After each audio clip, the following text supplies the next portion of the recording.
I may respond. First of all, there are things he just said that I agree with. First of all, parental involvement is the #1 indicator of student success. No question about that. But I think we can all agree that good schools make a difference. If it was just only about the parents, then it wouldn't even matter if we had good schools or not. So clearly, good schools make a difference, and that's what the film is about. So the parental situation is what it is. And our job is to do the best we can, given those societal dysfunctions that I think we can all agree, and particularly in some neighborhoods, are severe. That said, also, I have never intended in any of my speaking or in the film either to imply that all public schools are bad, all teachers are bad. Listen, my mother was a public school teacher. I went to public school. I wrote letters to teachers years later about how great they were. So, in fact, even just this last slide of the movie, we said there are good and bad district schools, good and bad charter schools, and all 4 have real-world examples. We say it, we talk about, we show the teachers, at the very end, we say even the good teachers are often frustrated with the system. So I never imply that there are not great teachers out there, and it seems to me Mr. Smith is probably a great teacher, just based on what I've learned about him so far. So I'm not implying that at all. I'm simply saying that a one-size-fits-all model is not working. I mean, you don't have to be a statistical magician to find where America is ranking in international comparisons and see that every one of the international tests, the PISA test, the TIMSS tests, we always come near the bottom of the industrialized countries around the world. That's not... but can you verify for me, because those numbers, again, are we comparing apples to apples? Because in a lot of those countries, they are not testing all their public school students like we are. And so, you know, like I came from South Dakota. South Dakota pays their teachers pitifully. It's not why I left, but like 1/4 of their students will take the SAT, and so they have these great SAT scores. Right about that. You're right about that. SATs. So you have to be careful again in statistics, because in Korea or some other countries, Singapore, you're not looking at scores from 100% of the public school children. Can I just you're looking at a small sector. I take your point. That's why I removed all average SAT data from our website. I originally had it up there, and in Mississippi and Alabama, where only the smart kids take the SAT. That's a terrible metric, and you're right about that.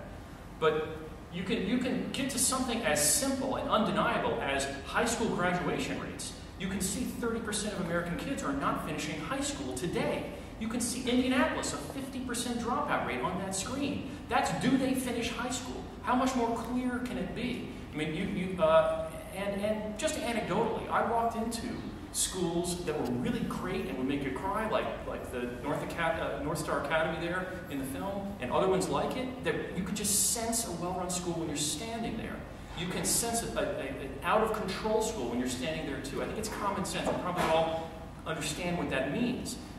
There's a shot in the beginning of the film of a kid screaming and fighting, and we actually took it out of later on in the film because I just wanted to protect the kid. But it was one of these dysfunctional schools, and they are out there, and these kids are telling me more than what's in the film.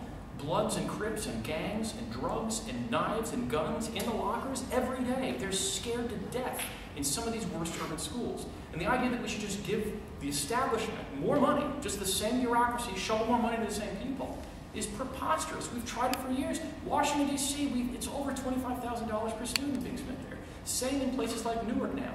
Los Angeles just built a school for $700 million. Last year it came out. Indianapolis had a superintendent that made $1 million severance payment. It came out last month. I mean, this is a monopoly system that's one size fits all. Why wouldn't we want different kinds of schools of choice? Shouldn't a school that focuses on science and math, another one on creative arts, another one on vocational skills? Wouldn't you want a school for autistic kids that specializes in that? Another school for high disciplinary environments for kids that need that? The rest of our society is more specialized. How many kinds of latte can you buy these days? How many cell phone plans are there? Why would we want to just go back to this 19th century model of one schoolroom and just say, throw more money at what is, in my mind, a monstrous thing. If that's the debate, that if Mr. Smith is arguing the statistics are not believable and the schools are largely fine, with maybe he'll admit some exceptions, and I'm saying, in general, schools are largely broken and I'm admitting some exceptions, I would just allow that to, like, you can all make up your own mind on that, I think. You can all make up your own mind on that. Because I think the system is largely broken, and you need go no further than simply dropout rates. Okay.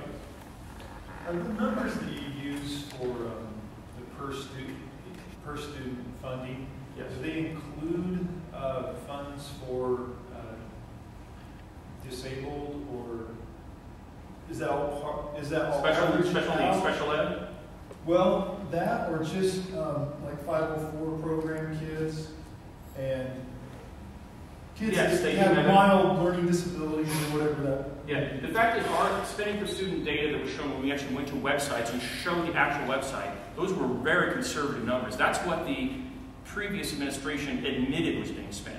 And it turns out there was other spending that was considered like off-balance sheet spending. That's why I asked, because we decided to just use numbers that even they admitted, so that to just skip that argument, because those are big enough as they are. Well, but they're even larger. If you just take the total spending and divide by the number of kids, the numbers are larger than what you saw. There's a huge amount of money that gets hidden in those programs, and those are kind of crown jewels for some of these school districts, because if you look at diagnosis rates for learning disabilities, there's this exponential curve of diagnosis rates. Right. Well, some people would say, well, it's lead paint or whatever, but I believe it's driven almost exclusively by the new incentives that districts have to label kids as disabled.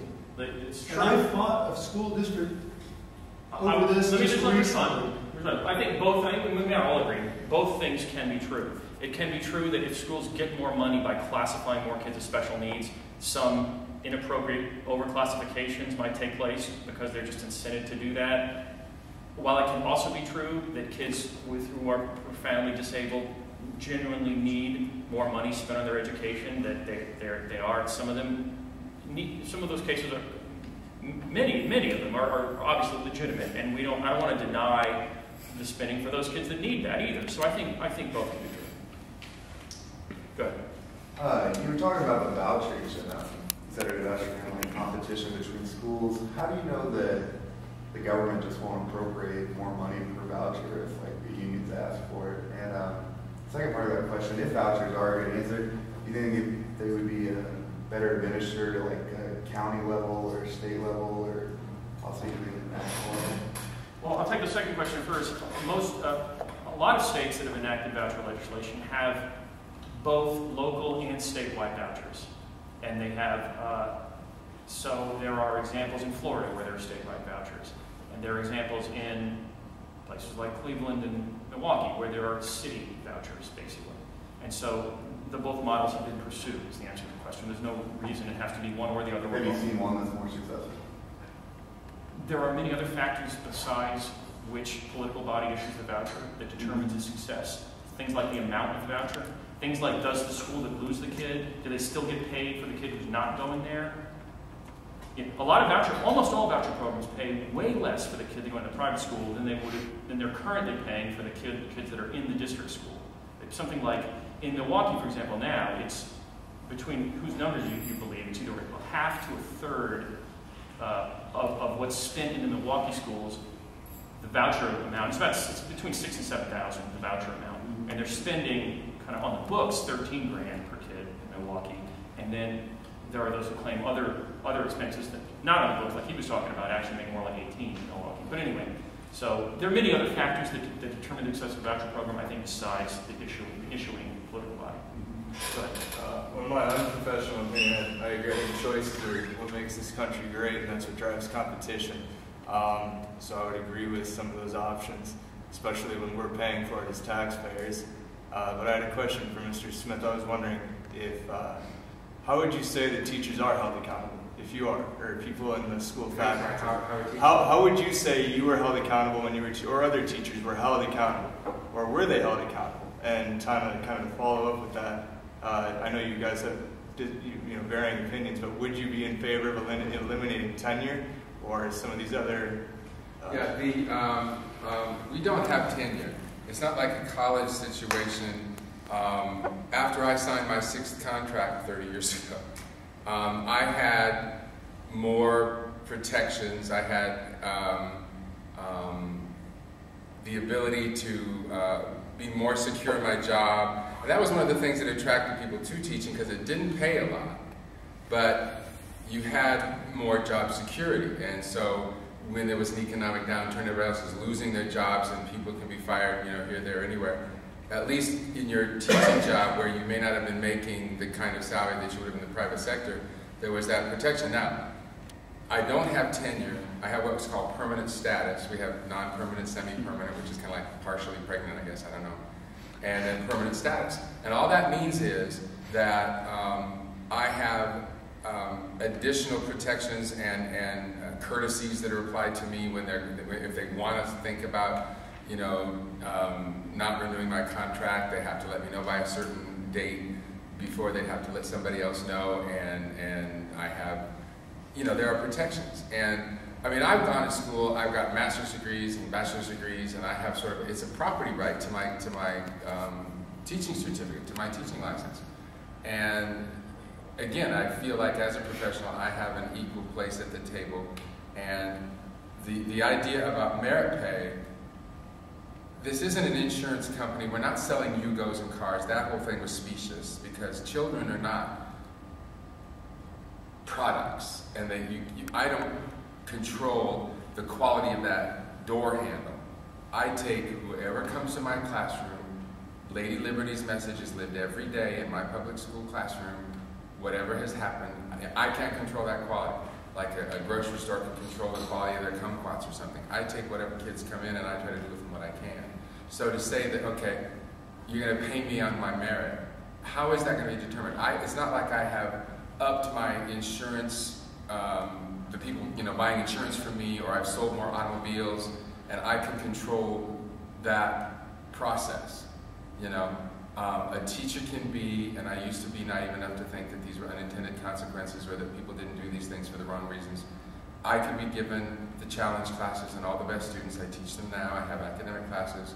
Those kids are going to perform well. So if you look at my test scores, I'm going to get a bonus, because my kids can probably teach themselves sometimes, But the teacher that, for whatever reason, doesn't get along with the principal, maybe is a troublemaker, maybe is a little too concerned about their rights, is going to be given the classes that are more challenging, and they may take them from 40% success to 60%, but that's still not acceptable, because you got to get to 70 or whatever that number might be. So merit pay is a wonderful idea, like communism or something, but it's in the application, it's in the actual, putting that into practice where it falls down.